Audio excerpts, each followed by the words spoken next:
Okay, with that, we'll kick off. So, good morning, everybody. Thanks so much for being here so early in the day for some of you. And welcome to today's webinar, Buyer Perspectives on Organic Grain Sourcing.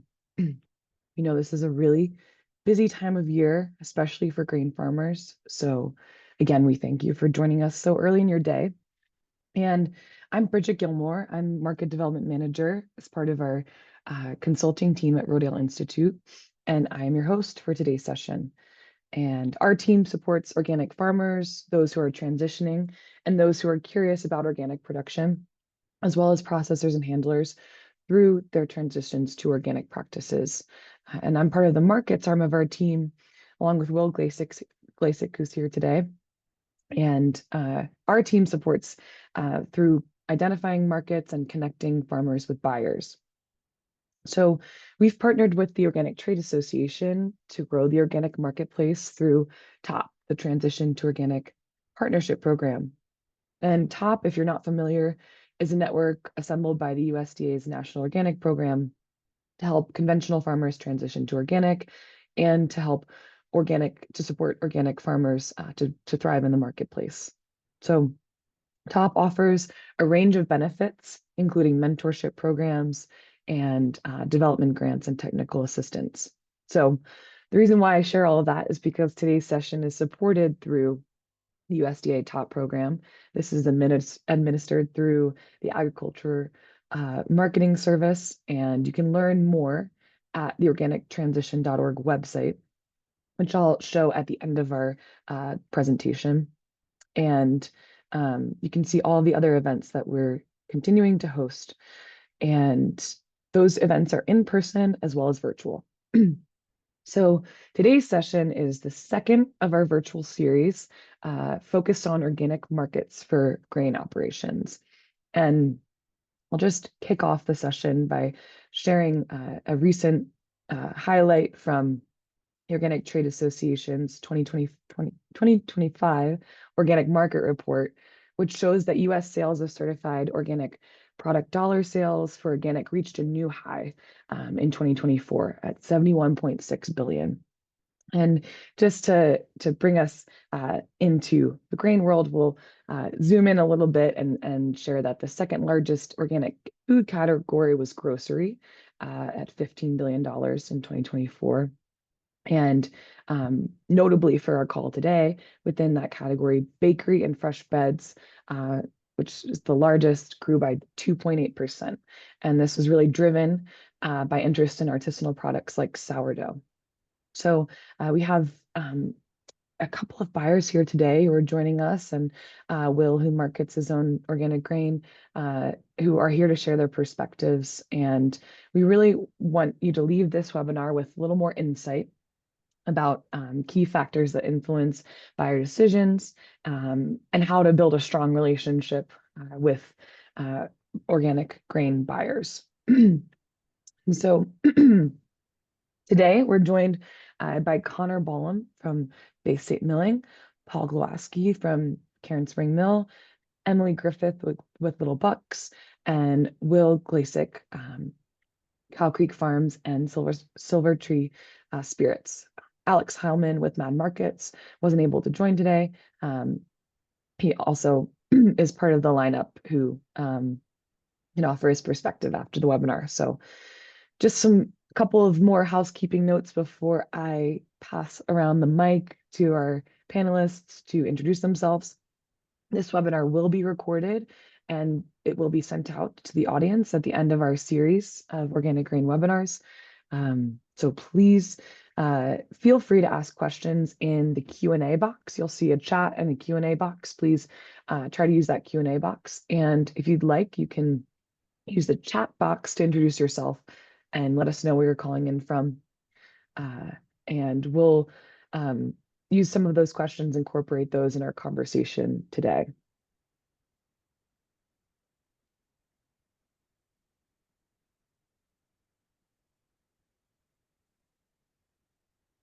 Okay. With that, I'd like to hear from our buyers in the room. So just tell us your name, the organization, your business, And I'd like to also hear the crops and products that you buy, and if you can give us a general sense of what kind of volumes or minimums you work with, as well as where you receive crops and products. So the locations where you're physically receiving those crops. And let's kick off with Connor. So Connor. You bet. Good morning. Thank you, Bridget. Yeah, like Bridget was kind enough to say, Connor Bolam, I am the organic wheat buyer at Bay State Milling. Bay State Milling, for the crops products that we buy, I personally buy a number of different classes of wheat: hard red winter, spring, soft white, and hard white are the big four. And we buy a lot of different feed ingredients, or I guess I say food grade ingredients. But the primary ones would be organic sorghum and millet, and then also a couple different IP oats. So wholeless oats in the U.S. and then a purity protocol, so very low gluten oat in Canada. Uh, Volume wise, I'd say origination generally is a truck quantity for minimums. And depending on which one of those programs, it's pretty well split between trucks and rail delivery. Locations where we receive crops and products. On the wheat side, I can speak to that we have 4 flour mills that do some type of organic grind. That's Southeast Minnesota and Winona. In the Phoenix, Arizona metro, we have a mill in Mooresville, North Carolina, and then we have a 100% organic wheat mill in Platteville, Colorado. So that's kind of the big one for me personally. And for our millet and sorghum, we grind in Sterling, Colorado, so Northeast Colorado, and then the oat side is in Belgrade, Montana, and Saskatoon, Canada. So that's kind of our primary places to take organic crops at Bay State Milling. Thanks, Connor. And are all of those facilities receiving organic crops? Yes. Thanks. All right, let's pass it to Emily.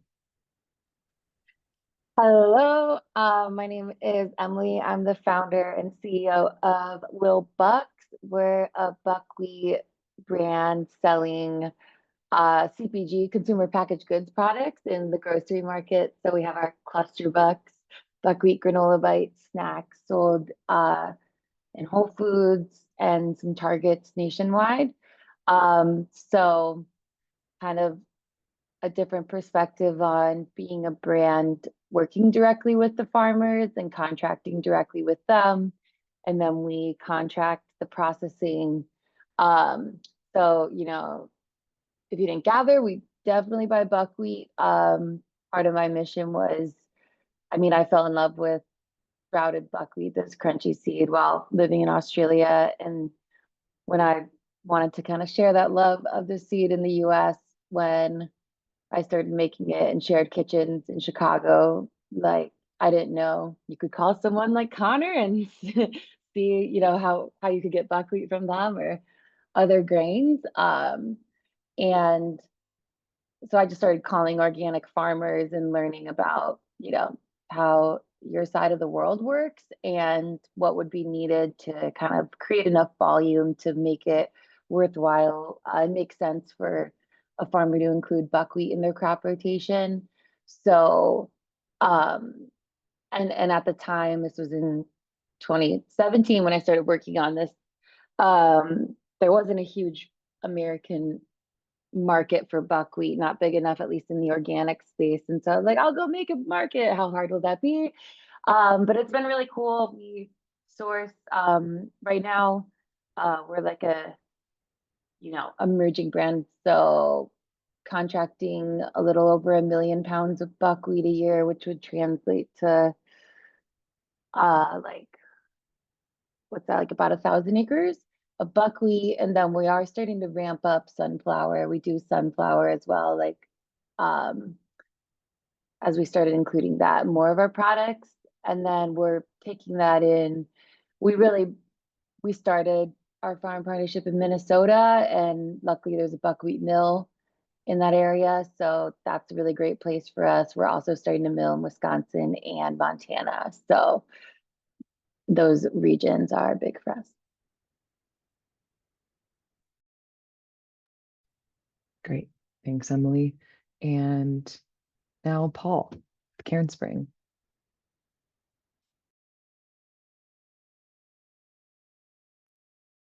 Hey everybody, good morning. My name is Paul Glowosky, and yeah, I work with Cairn Spring Mill. We're based out of the Skagit Valley in Washington State. Cairn Spring was started in 2017, and we have had a pretty big commitment to organic farmers since the very beginning, and so I'm really excited to be here.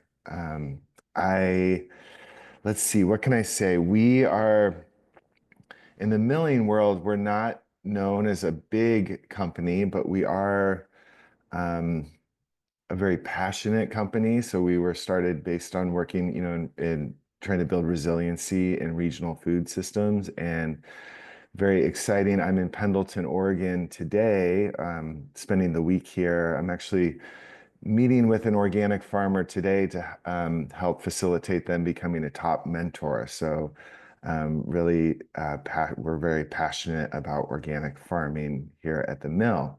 But we are building a new mill here in Pendleton, Oregon. So it's a much larger facility than what we've had in the Skagit Valley, and will allow us to work with more farmers. And so that's why I'm around. And primarily, we buy dark northern spring wheat and hard red winter wheat. Our market is primarily for bakers, and about 80% of our products are, going to the larger retail markets, but then we also 20% is direct to consumer, so in small bags, 2.5 and 5 pound bags. But we buy also ancient grains, so we're buying durum and emmer and spelt and some of the other ancient grains, and we're always sort of trying to seek out farmers who are growing those organically. Currently, about 30% of our mill is dedicated to organic. About 10% is dedicated to regenerative organic, and our goal is to be at approximately 75% organic. So we're trying to always find more organic farmers to bring on, especially for Blue Mountain out in Pendleton, which we're really excited about. And as far as quantities, it really just depends, but typically we're dealing in like a truck load, would be sort of a minimum. But we contract with all types of farmers and all sorts of scales, and it just really kind of depends on the situation. But if you're growing organic grain, and you can get it to us, or we can help facilitate you getting it to us, then we're always interested in talking to you. Great. Thanks, Paul. And last but not least, let's have Will introduce himself, please. If you were here with us last week, you met Will, and Will is here to offer the perspective from somebody who markets their own grain as a farmer, and from the distillery perspective as well. So, Will. Thanks, Bridget. Yeah, so we are a 800-acre certified organic farm in central Illinois. We do a bunch of direct marketing ourselves to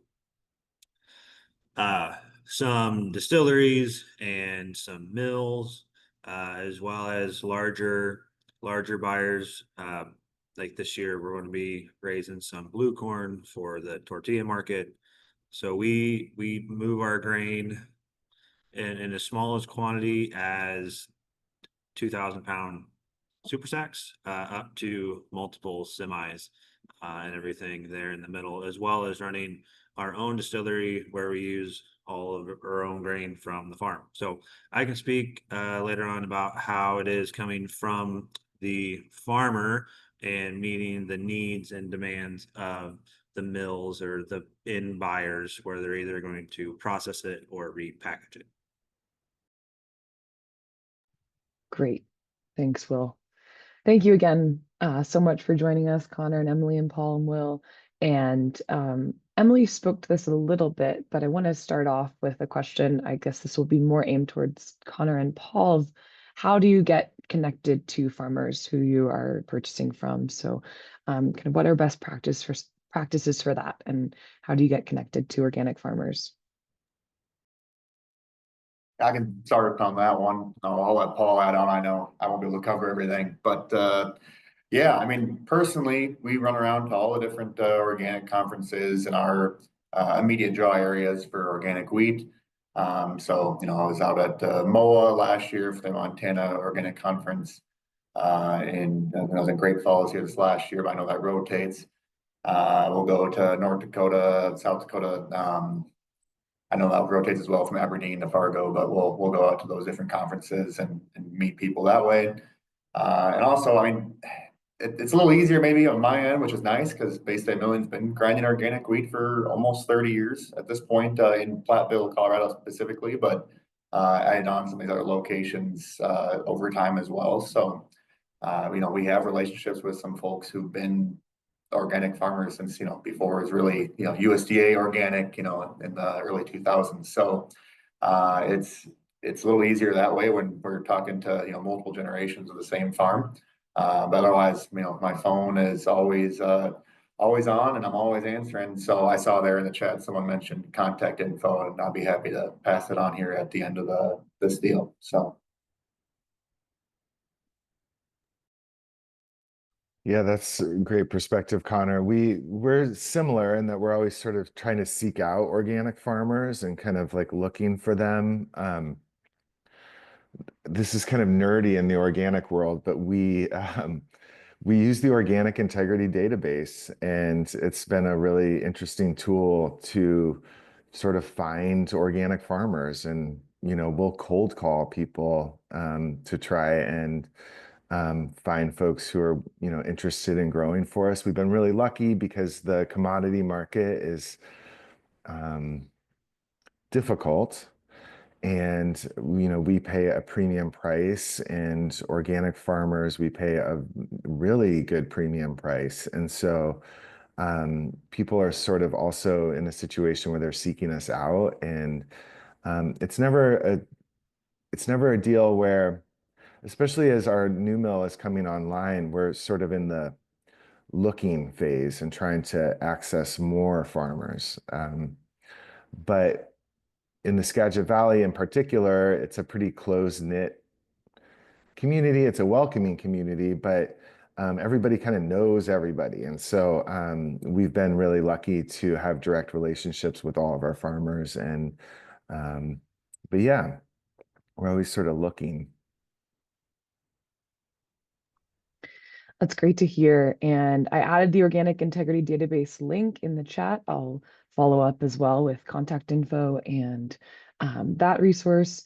And yeah, Emily, I'd love to hear if you have more to add to how you get connected to farmers and as a buyer. And I also would love to hear from all of you, starting with Emily, what makes for a really strong relationship between farmers and buyers. And I think Little Bucks does a great job of highlighting that relationship with Luke at A-Frame Farms for an example, and would love to hear a little bit more about kind of the recipe for success there. Yeah, definitely. I similarly in how we're finding farm partners was originally that organic database as well, and just picking up the phone and calling. And it's pretty funny at the time when I started doing this because I come from like the Chicago burbs, no agriculture connections. Like I don't think I actually knew a farmer before then, which is really like crazy to think about in this world, especially. But I'm like, oh, I'm like calling their houses like sometimes, like thanks for picking up the phone. And now honestly, yeah, like it's we've been fortunate that our movement with buckwheat has been growing alongside us as an emerging brand. So we've um, literally had just like inbound emails of I'm interested in selling buckwheat, or just a proactive introduction of like an email or text message that turns into a relationship. And then meeting at some like yeah, meeting out at conferences like RFSI, Naturally Minnesota, even for us. So um, email and text, that's like, is that old school now? I don't know. But yeah, I've been fortunate in that way. And then what makes for a good relationship for us has been, I mean, treating both sides like the humans that we are. So, especially with buckwheat and looking for more and more places to process. For some farmers, this is their, you know, first time incorporating it, at a food grade level versus just using it as a cover crop or for animal feed. So I think like, and we're a CPG, consumer packaged goods brand, like things go wrong all the time in both sides. So like being able to, you know, if there's like a gluten alert, like let's work together to, resolve it. And I think anytime we've had a, like run into an issue, like it's been a positive experience because, you have that base level of trust and getting to know one another as people. So, the problems you run into are it's just like a part of the job. It's not like anyone needs to freak out. So I think it's just been getting to know one another as people. And then also for us, like we're learning as well. Like I'm even here to learn from everyone else on the call, on the panel. But really just asking our farmers, like, so what are your inputs? Like, what do you need? Because we did prioritize for sourcing regenerative organic certified, since there was a good opportunity for farmers to include buckwheat in their crop rotations there. I mean, all organic farmers, I think it can be great depending on your area.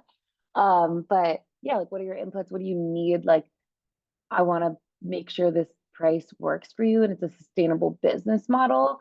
And then at the same time, like we can share ours, like, and we've been able to, I think, realize we have a lot more in common than we think, and the challenges that we're facing, you know, emerging consumer brands and farmers are out there against a lot of things, big things working against us. So it's pretty cool.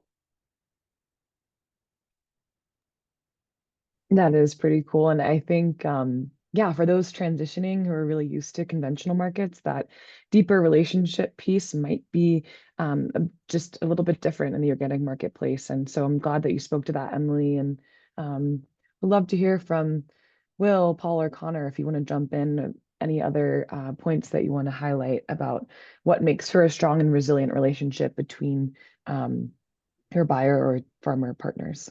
I'd like to back up what Emily was saying. And anytime you jump into something like this, there's going to be mistakes and problems. And for me, selling to some CPGs, when there has been a mistake, acknowledging it, owning up to it, and doing what we can to fix it has definitely been a good way of solidifying great relationships.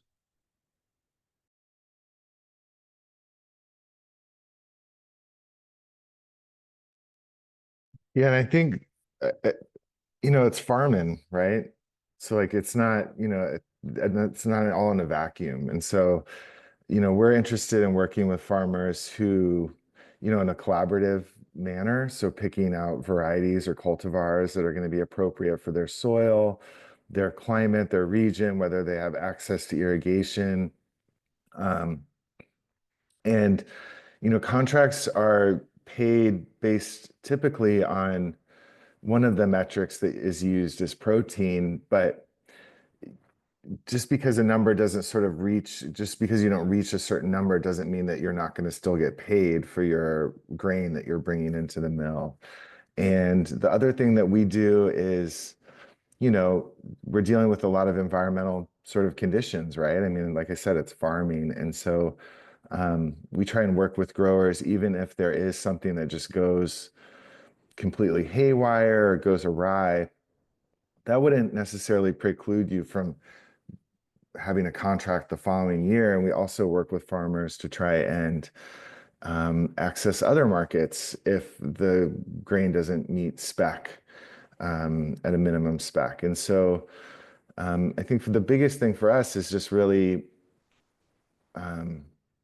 especially around organic, is is a farmer, going, maintaining their certification? Are they, keeping all of that above board? But B is like a willingness to experiment with us and try things that are um, varieties and cultivars that maybe are going to be best suited. And sometimes we'll do something with a farmer, we'll pick a variety with them collaboratively, and maybe it doesn't go well. And I always tell people, you can farm for 30 years and you've only done it 30 times, right? And so um, we maybe could make a mistake together where something doesn't go well, and we'll have to find something the following year. And so just being willing to experiment and try things, and just understanding that things won't always go quite as you envision it. Thanks, Paul. Yeah, I want to pull on that thread a little bit more. So, um, what happens when grain doesn't meet your food grade specs? Like, what guidance can you offer? What are your options as a farmer? Kind of what would you guide farmers to do in those scenarios? And feel free, anybody, to jump in there. Yeah, I can start off. I mean, first and foremost, for farms, especially ones that we've worked with for years at this point, it's trying to say, hey, what can we do to make this work on both ends? We are a food grade processor. Things need to be a certain spec. If we have issues like vomitoxin or other four-letter words like that, it's really tough to work with. But at the same time, hey, I can say at one of our mills, we have extra bins. Let's throw it in a small bin and we can segregate that, and then we can at least work with that a little bit. Maybe we were able to blend that off ourselves or do something like that. But at the end of the day, that can be a little bit of a challenge in the organic front. Is buying direct from farmers is great, because you know exactly where it's coming from. You're knowing the practices they do, which is a great advantage. But maybe a negative at times is that if you're looking at the conventional grain space, well, they have an elevator network that can make some of those problems disappear and make it a little smoother consistency wise. That we have to try to work ourselves out, which can be challenging at times. So, trying to work with producers to make sure that, hey, if there's a one-off or, maybe even two, truckloads that were a little off, that's fine. We can work with that for the most part, as long as it's not anything crazy. When it ends up being, oh, hey, we got, the whole bin, our whole crop was, 150 falling number, or high vomitoxin, that comes into some bigger issues. So just trying to work with what you can, with also knowing that, hey, at the end of the day, if it's got to be a milling grade spec, and for me selfishly as a flour miller, but like it needs to work both ways too. And that's where it kind of leads into where Paul talks, hey, working with the right varieties that work in a farmer's locale, working for something that's going to have the right protein. And just trying to find something that works for both ends.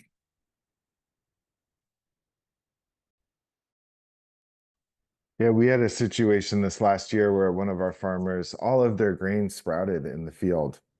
And we connected them directly with a dairy producer, and they were able to sell all of their grain out of their bin, directly to an organic dairy. And so that's one of the things that we do, because we're kind of smaller, we're lucky. And we kind of, like I said, the Skagit Valley, it's, everybody kind of knows everybody. And so we try to help farmers access another market, an organic market, so that they're still getting some premium on their product and it still has value. And there still is value there. And yeah, even so, that's kind of sort of a worst case scenario. If it doesn't meet, as Connor was saying, if a grain's not meeting spec for milling quality, then we'll try and access livestock markets, organic livestock markets.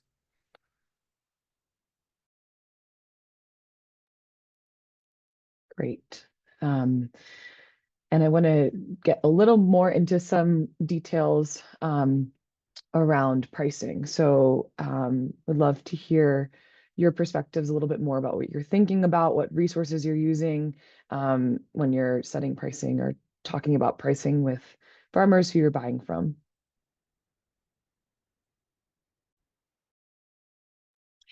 This is actually a really hot topic for us, and I'm excited to learn from Paul and Connor here as well, because for us, since regenerative organic and even organic buckwheat isn't a huge, it's not a commodity crop, and there's not like a ton of publicly available data on it.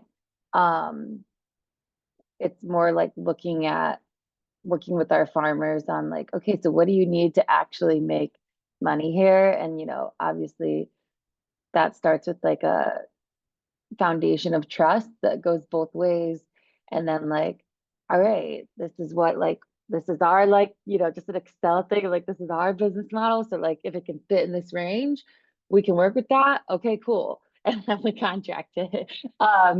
So that's especially been interesting, I think, for the regenerative organic piece, like that, the farmers' inputs really vary depending on where they are in the country and like just how they're set up as a team, what kind of equipment they retrofitted to farm buckwheat and this and that.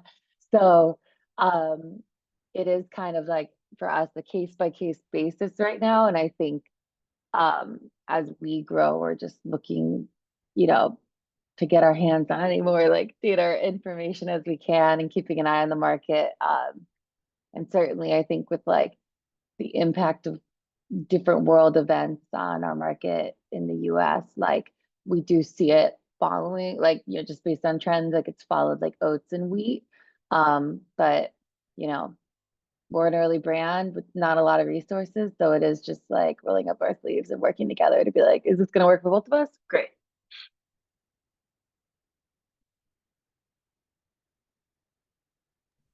Yeah, I wish we had like some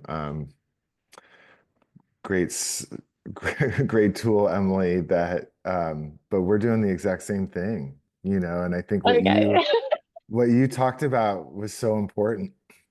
It's pretty, excuse me, it's pretty intimate. Like you're sharing business models, you're sitting down at a kitchen table and you're like, this is what we got to get, and this is what we're trying to do here.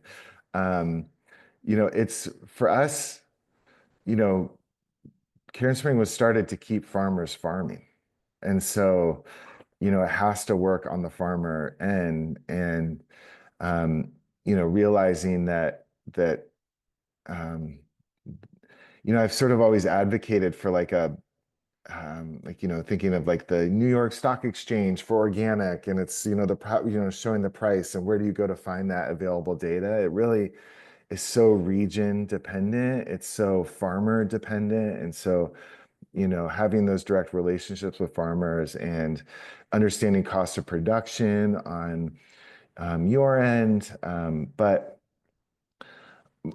most often we're finding that farmers want to be organic because it helps their bottom line. It helps them in the long term to build resiliency on their farming on the farm level. And but we pay based on that commitment to organic and that commitment to soil health. And that has value for us as a company because we really want to highlight that. And so, yeah, I wish there was some model, and maybe Connor, you guys are a little bit bigger. Maybe you guys have a better tool or model, but it's really a lot of sharpening our pencils together and figuring out what it's going to take. So. And yeah, I wish there was a magic model, but there's not, unfortunately. And then the fact of the matter is, organic markets are pretty opaque. I mean, there's not, and again, that's where I just get to spend time on my phone all day and talk to, whether it's farmers or, and not that we do everything. We try to do as much as we can direct to farmers as we can, but there's at the end of the day, sometimes for the volumes you need, you do talk to other folks who are able to aggregate that and, better inform you on what they're seeing in the market as well. And pricing wise, I mean, for us and being a flour miller, first and foremost, there's one saying that, you don't have anything until you have a flour contract. So sometimes the big bakeries or whatever it would be, they kind of have a price in mind, and organic markets are independent of conventional markets, but at the same time, they still look at the boards, they still look at the futures markets and say, hey, well, Minneapolis wheat is, we're down under $6 today for new crop. Maybe organic needs to be cheaper too, which I'd like to say, hey, that's not true. We are independent markets. That I don't think that needs to be 1-to-1. But for the larger buyers, that's what they're looking at, because they don't have the market information like we don't have around for organic. So they're like, what do we do have? We have this information. And if the prices are down here, then we want to be down on organic as well, which is a challenge at times. So, but at the end of the day, if you don't have those markets, well, then you can't buy wheat from farmers, and then that the whole loop kind of gets out of whack. So, we really lean on market aggregators to give us that, or to try and help with that information.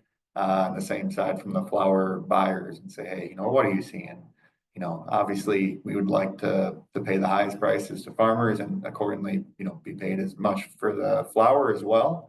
But at the end of the day, it has to be a competitive market. And frankly, on the organic wheat side, whether it's new mills in different places across the country, such as Pendleton, or old mills converting some percentage of their grind to organic, it's starting to become more and more common to have more regional markets. So, it's not just, hey, there's 5 organic flour mills in the US that grind, and you got to buy from one of those 5. It's okay, well, hey, there's, I don't want to say commoditized, but that's maybe a little bit more the direction it's going. So there is a little more options, which I think more options is good in the long run. Having more availability just opens that organic market even more so for the end users. Thank you all. Yeah, we also use Argus Media, formerly Mercaris, their pricing reports. So there's some organic pricing data there, and USDA organic price reports can sometimes offer some helpful kind of foundational understanding about pricing.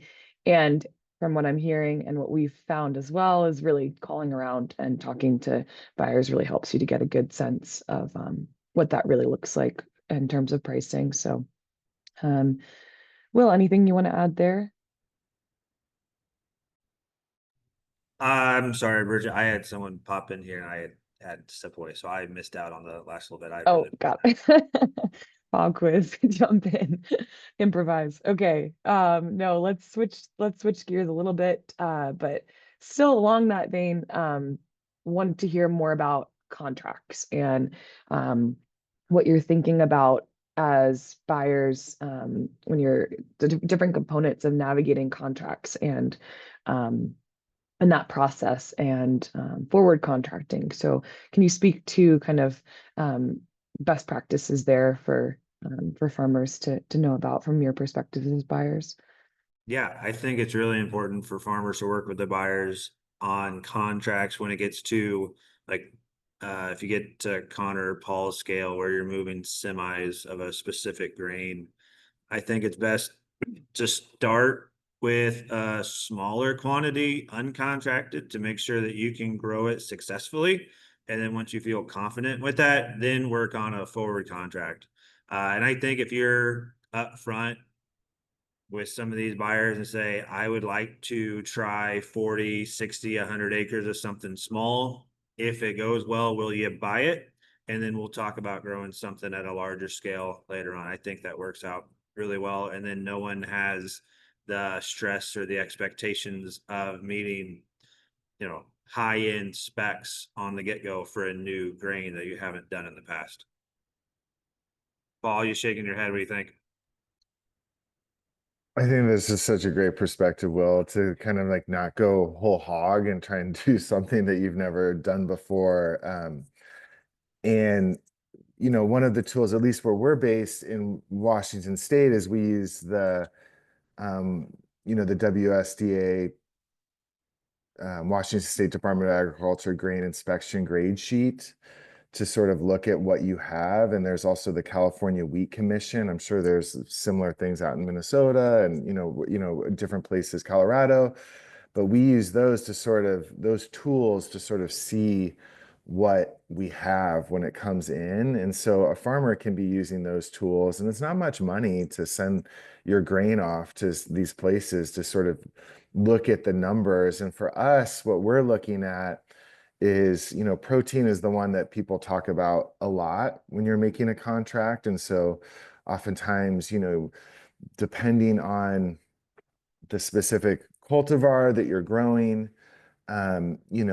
we're sort of basing the rate that you're paid on based on protein levels, and with a top threshold and sort of a minimum threshold is what we're looking at. But other things that we look at are falling number, bushel weight, and ash content are some of the things that we're talking about when we're picking out a variety with a farmer, but then also how payments are made.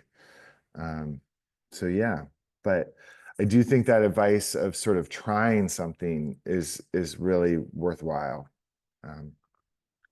Emily, what about you? You're kind of in Yeah. that middle ground, right? Yeah, no, I'm laughing because that's exactly it. I think like we've had the most success with since we are very focused on buckwheat, everyone we bought from so far, we're doing multiple truckloads from them with buckwheat. But how we started with A-frame was exactly that, doing that test to see like, he had grown it, here and there as a cover crop rotation, but it was his first time doing it as we did aim for around 40,000-50,000 pounds. It rocked. We were able to take it, buy it, use it.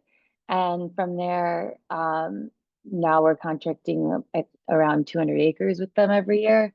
And, depending on what fits in their rotation, we're like, how much buckwheat do you want to grow? Sign us up.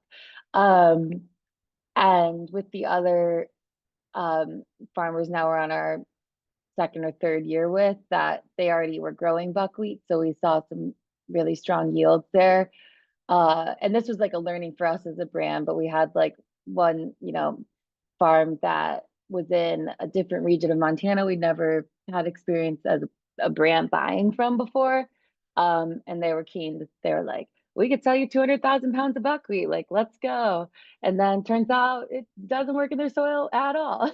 So like, and fortunately for us, like we had other contracts and like, we weren't putting our eggs all in one basket, but it is like, ooh, yeah, I guess we should, test that on a smaller scale and make sure everyone. So now we're, have the wherewithal to ask those questions too. But I think it is, just risk mitigation on all sides. And, you'd hate to like, if something else works in your soil, like, you don't want to miss that opportunity.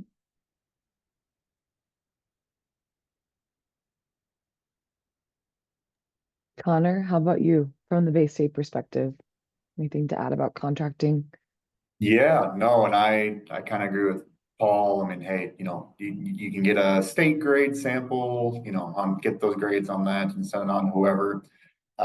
We're fairly open and saying, hey, especially, hey, if you're a local farmer in Colorado, just bring your sample over to the Platteville mill. We'll go run it. I can tell you, within 30 minutes, what's a protein, test weight, moisture, the big things all right there, and we can say, hey, yes, no, maybe, depending on this, or, oh, hey, we can find out other, that sample, there was some bug, what, if we could, get the bugs cleaned out, well, now we can do something with that versus, otherwise. So, yeah, I'd say a lot of times for farmers that are new to me or new to us, I'd say sample first is generally what we're looking for, just to make sure that it's the spec that you're looking for.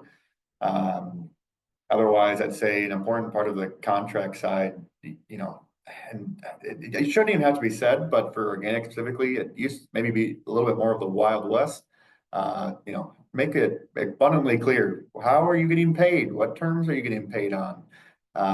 You hear these horror stories every once in a while where someone's like, oh, I have 5,000 bushels or 10,000 bushels or whatever it is, and I had it sold, but now it's not, and I don't quite understand that. It's like, oh, well, that's, that could be, I mean, that's obviously valuable income. So at the end of the day, that's something you need to make sure is ironclad. So, making sure you have all the important things on the contract. That's kind of what I have on that. And otherwise, yeah, I mean, we buy things in the spot market, just farmer brings a sample, we can get it, within that week. But Bay State also has a history of acreage contracts for, farmers we worked with for years, or in some cases decades. Hey, you can grow, in Paul's example, we know that you have high protein on average. Okay, well, let's contract that, for on a yearly basis, just because we have 5 years of data where, yeah, it was good every year. So we have less of a quality risk on that end. And then the farmer has a guarantee of, hey, I got a contract, if I'm going to go to my insurance, possibly here, I have a price minimum, or, on the price insurance side, they can work with that on that. So there's a little bit of a give and take on that, which is nice to have those assurances on both sides. But that's kind of where I'm at on the contracting side.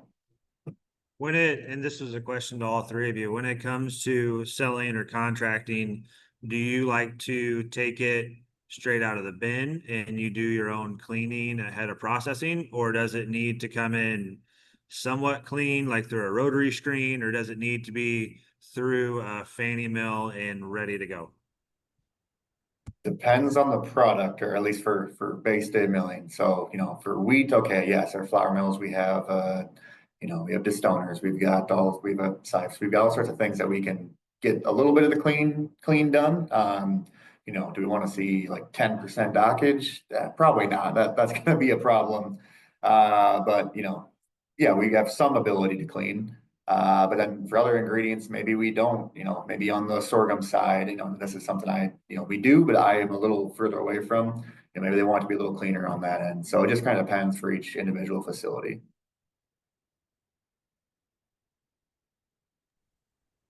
Yeah, similar to Connor, I mean, we're taking field run wheat, right? So it's just straight out of the field. So, um, having your equipment calibrated correctly, and harvesting at the right time, and, getting moisture right, all of those things, are important. But we're able to do some of, a lot of that sort of the fine tuning work at the mill itself. Um, there's no expectation that you're bringing in, a perfectly clean wheat berries. That's part of what we're there to do. So just taking it directly out of the field. So oftentimes farmers are harvesting right into the truck, and they're driving, boom, right to the mill. Yeah. We found for us that a pre-clean at the farm is really helpful. Both, I mean, we clean up the mills regardless that we contract with, and expect a little bit of dockage there. I think especially with, you know, organic and regenerative organic farming, that's going to happen. But one of the ways, since there's less buckwheat processing facilities that would meet our specs for what we need for our consumer products. So we might be, driving that a longer distance. So where we can really save is, having the buckwheat be clean as possible when it gets to the mill. So we're not like transporting stuff that we're not even going to use. And that's been really helpful for us. Thank you all. We have a couple of questions in the chat. I'd like to hear too, Connor, Paul, and Emily, and Will, if you have questions for one another. And let's see if we can address some of these questions in the chat before we wrap up. So Michael had asked earlier on to hear more about your thoughts on distributors in this space. Seems like either for before crops arrive to you or after, so pre or process stage of the supply chain. So yeah, if you can speak just a little bit to distribution, that's what Michael would like to hear. Yeah, I can speak to that on the flower side. I know we sell some flower into the distributor networks. I think on organic, it's maybe not quite as developed as the conventional side, but just as a humble grain buyer, I don't know all the details on that end. So I won't speak too much on the flower side, but I think on the grain side, they serve a purpose. Whether they call them distributors or brokers or whatever it may be. There's certainly at times, hey, if someone can aggregate instead of combining, I don't know, like 2 to 5,000 bushels from a number of different farms, sell it to you 50,000. Okay, well, now this is something that might be able to gain a little extra, whether it's a price premium because they can meet a need for a flower contract or whatever it may be. Then there can be value in that. So it's, I prefer to go direct to farm where I can, but at the end of the day, sometimes that's not always, the most economical in that sense. Thanks, Connor. And the next question is more for Emily, but feel free to jump in as well. Paul or Connor or Will. Jill at Janie's Mill asked, what mycotoxins are you testing for before buying? Yeah, so we have the sample sent to the mill that we're processing it with. Definitely alpha toxin and bound toxin for sure. And then usually OTA as well. And then we haven't had come into the issue of like if we're suspecting anything where we need to test more, but just the basics to make sure FDA compliant, ready to come in, and then also testing on moisture levels and protein as well.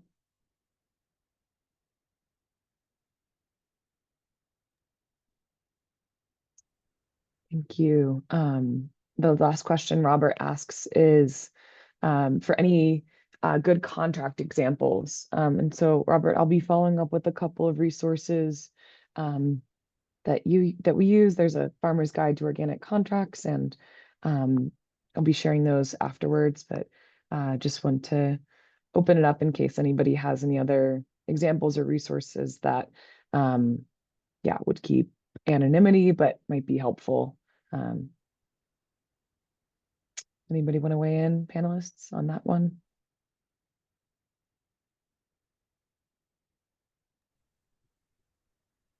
I just think it's important in a contract to make sure that everything is clear and well spelled out around quality needed, package size needed, as well as like what Connor was getting at, payment terms, when delivery will be scheduled, things like that. Just making sure it's completely clear and concise as possible. Thanks. And we'll follow up with those resources as well, as I mentioned. So before we close out, just any questions for one another that we might be able to address? Paul, Connor, Will, or Emily?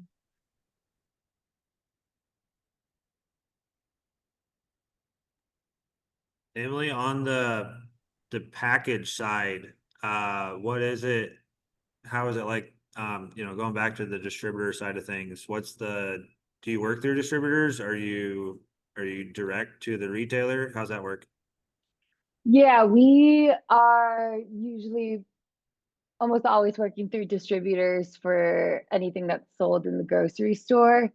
So yeah, we're taking the buckwheat, transporting it to mills, then we transport it to finished goods production, which is fortunately nearby our mills that we work with. And then from there, distributors are picking it up to bring to their warehouses all over the country, to go out to grocery stores. We're excited to get more into like I think it's been mentioned on this call, like there's a huge increase in demand for artisan flours, gluten-free flours, alternate grains, buckwheat, sorghum, really interesting varieties. I mean, Paul, you would know this very well, but there's a big spike in demand there. So I'm learning more about getting our, because when we mill for buckwheat, we use the groat as the base for all of our products, but it's a byproduct of our milling essentially is buckwheat flour, which we don't currently use in any of our products. So we're selling that to other CPG brands just directly, and some bakeries directly as well. So learning about getting that into distribution as well, which is a little bit different because with a brand, you get it like I as a brand have to present it to Whole Foods and they have to fall in love with cluster bucks, and then it goes through the distribution network and finally gets to the shelf. But with buckwheat flour, we can get that listed in some distributors, and we might not have like FaceTime with the end buyer. They just see like, oh, this is or regenerative organic buckwheat flour that makes my specs. Great. So it's a little bit, that's like something that we're learning about, but it's exciting. Thank you. Oh, Paul, jump in. Well, I'm so interested to hear, and you got 1 minute, but why are you organic? Why do you have that commitment? And just really interested to hear how you got to where you were. I got to laugh, Paul. It's the way we've always done it. I'm a second generation organic farmer, so I grew up on an organic farm. I actually, yeah, after college, I had to learn conventional. So it's it's the way we've always done it. And it works out. Our family's been doing, even my grandpa, was very low chemical input. So he was flirting with organic even before it was organic. Thanks. Great question, Paul, to wrap up on. And thank you again, everybody, for joining today.